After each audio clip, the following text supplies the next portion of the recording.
Hey everybody, welcome back to the channel. Going to be doing a check-in and getting some work done on the Cobra in this video.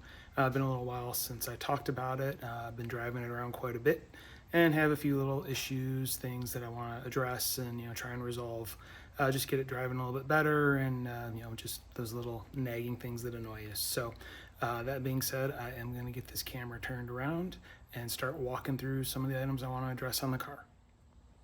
So first thing I want to mention has to do with the clutch. Ever since I got this, it was pretty noisy, and I know it's a common issue with Mustangs, which this has a T5 and a Mustang clutch kit in it, to have noisy throwout bearings, and this is no exception. I had messed around with the cable and tried tightening it, loosening it, because it has both an adjuster on the cable and there is an adjuster on the firewall. But just in washing some things, I had it too tight. I pretty much had it snug all the way, and that's just too much wear on the throwout bearing. So I did loosen it up, so I had about an inch play in the pedal, but it's still, once it, once you have your foot off of the clutch, it's chirping like crazy. So it's something that I've been messing around with. I'm pretty sure the bearing is just worn out. It was put in this car when it was built in 2000, so even though it doesn't have a whole lot of miles on it, it did sit a lot. So I'm guessing, the grease or whatever is just dried up in the bearing. It's seen better days. Who knows? So either way, that is going to be something that's on the to-do list. I did plan on possibly pulling the transmission and either rebuilding it or swapping it with something else over this winter, because I have to also drop the oil pan, fix an oil leak, and I was going to replace the rear main while I was in there, just that way I have all new seals. So there's going to be more to come on that one, so that is something that's going to be on the list to try and resolve, but I at least wanted to bring that up as one issue that I do have to address. It is a chirping, squeaking, noisy throwout bearing. Next thing on the list has to do with the tune, I guess you would say, as far as running the car goes. The car, when it's dead cold, hasn't run in a long time, go to fire it up, fires right up, no issues. It's pretty good there. If you take it to a car show and park it for a couple hours, it's been up to temperature, it's cooling down, it's probably cooled down most of the way, but not completely. Go to restart it and it does not want to start. So I think I need to mess with some of these settings in this ProFlow system and see if I can find something that's kind of warm start related or start enrichment related, and see if I can get this thing started a little bit better when it's like a restart on a warm engine, because something with the fueling just doesn't seem to be right there. It just does not want to fire. I have to kind of mess with the throttle just to get it to try and catch. Sometimes it takes a while, sometimes it will catch pretty quickly. So I'm guessing it's just fueling needs to be adjusted somewhere in the starting program. So I'm going to go ahead, hook up to the car and start messing around with some of the settings, see if I can figure something out. I'll screen print whatever I do because my ProFlow controller is on the same phone that I'm recording on, so I can't do both at once. So yeah, you'll see some screen prints once I have this figured out. So in going through the manual and reading different parameters and messing around with the tuner, I did find a crank fuel enrichment where you can increase or decrease the crank fuel. So I did add 5% to crank fuel. Now that's going to be an across the board, dead cold start. Every start, it's just going to jump it by 5%. And then I also did make some minor adjustments to my AFRs while I was in there, my target AFR range. So I did start it, pulled it outside, let it warm up for a little bit, turned it off, let it sit for a little while, went to crank it, and it did fire right up. Now, again, I didn't let it sit for 2 hours like I normally would at a car show. It was only for a little bit, just to try and let the fuel pressure bleed off and whatnot. So I think this is a start. I'm going to take it to a car show in a couple days. So that will probably be when I find out for sure if this is the right track that I'm on, just messing around with that crank fuel percentage. So more to come on that issue.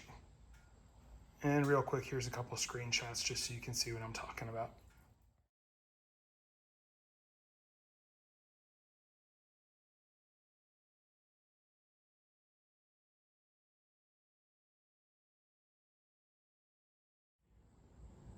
All right, been a few days, and I did go to a show yesterday where I had that situation. It drove it there, let it sit for about an hour, and it was time to restart. it actually fired up a lot better. So I think I'm on the right track there with just adding a little more crank fuel across the board. Might still tweak it some more, add another percent or two. I'm just going to see how it goes, time and time again. I've only tested it a couple of times, but we'll see. Also, along with the tuning, if you looked at the screenshot that I had just shown you, I had my targets more on the rich side as far as this goes. I wanted to get everything tuned more rich, and then I figured I could lean it out. And I think I'm at that point now. It's had like 600 miles put on it since I got this ECU installed. Had plenty of time to learn, but this thing, it still runs pig rich. I mean, it's you can smell it big time.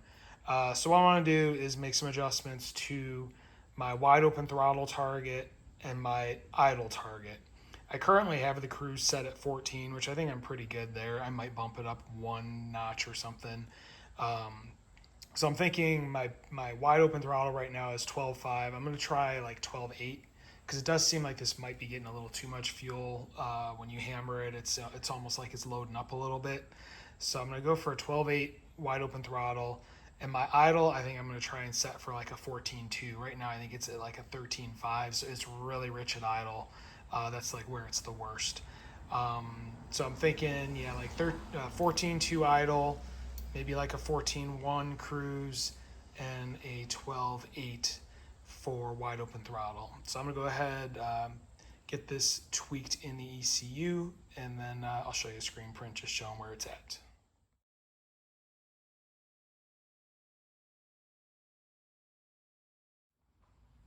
So that's what I'm going for. As you can see, like the suggestions and the way it comes, it definitely suggests a little more on the richer side. And I think that's just basically because, they don't know what applications you're putting this in.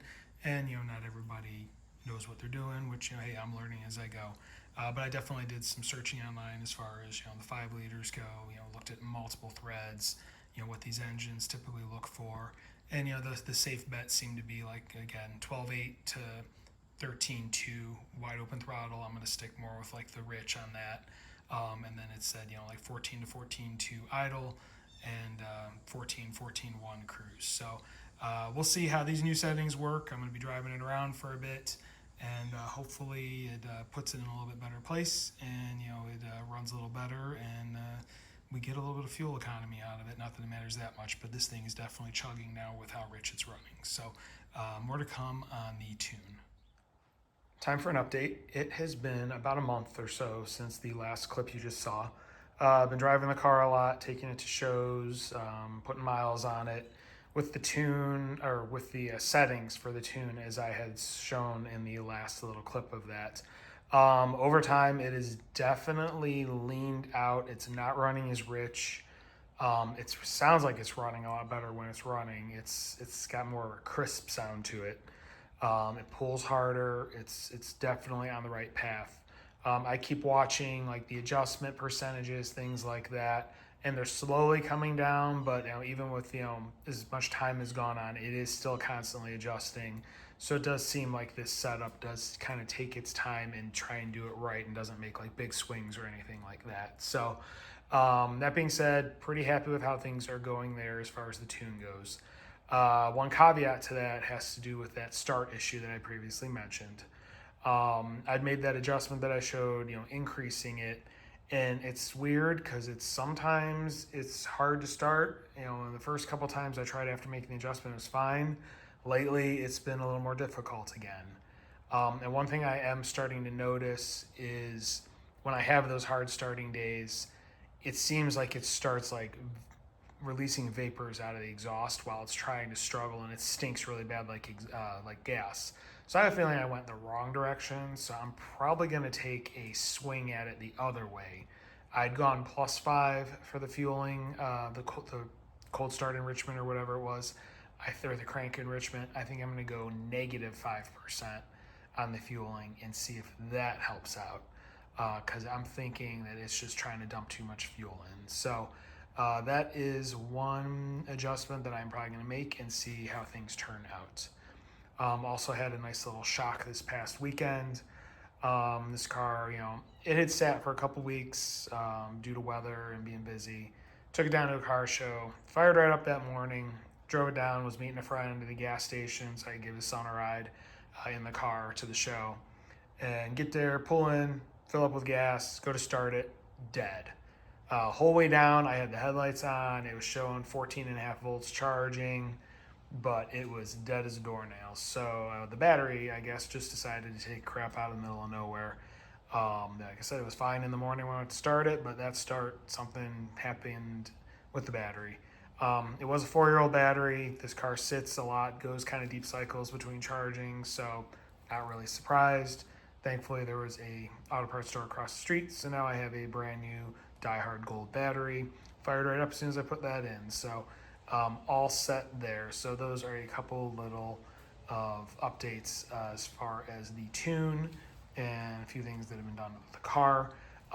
One other issue that I've noticed with highway driving that I'm chasing is I have a 60 to 70 mile an hour wheel shake in the steering wheel. And it's pretty significant, between 60 and 70. These are new tires. There was a video earlier this year when I got these installed and they were supposed to be balanced.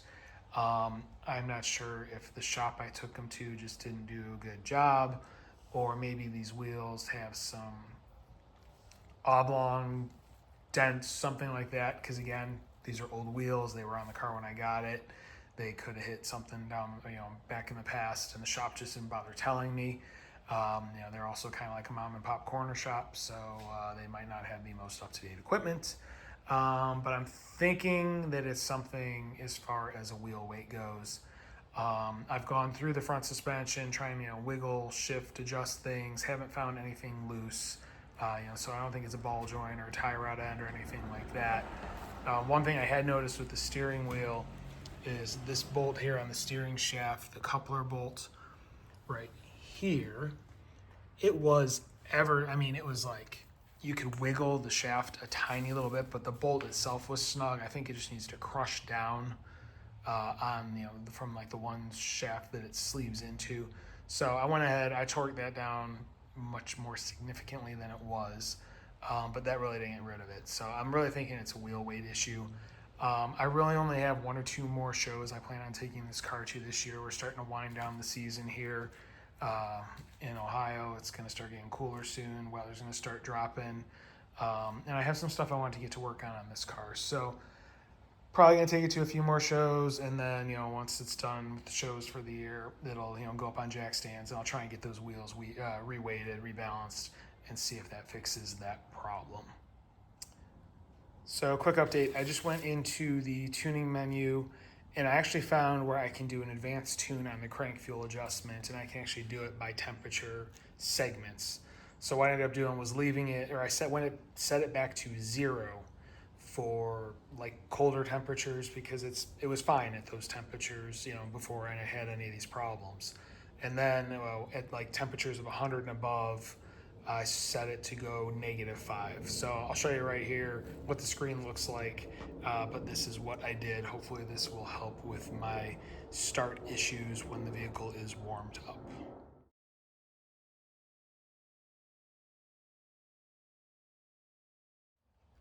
So that's where I'm going to end this one. Not too much exciting in this video, but I figured I was overdue for a video giving an update on the Cobra. I just let you know things are going pretty well with the car for the most part. It's just a lot of little fine-tuning the details, and just trying to enjoy it since it's been down, and getting work done for the last couple of years. I definitely have gotten a good amount of use out of it this summer. I've probably put about 800 miles on it so far, which for this type of car and the availability of driving it and the amount that I do drive, that's pretty good amount. The MR2 definitely has not seen that much. I kind of feel bad because I haven't driven it too much this year. But yeah, Cobra's seen quite a bit of use. Just trying to get things sorted with it. Have, as I've said previously, quite a bit I plan on doing this winter. So there will be many more videos on this car coming up in the near future. So that being said, if you like what you see, you want to follow along, please hit like, please hit subscribe, please hit the notification bell. If you have any questions or comments, please leave them in the comment section below. I do review them and I will reply. And that being said, thank you very much for watching and have a great day.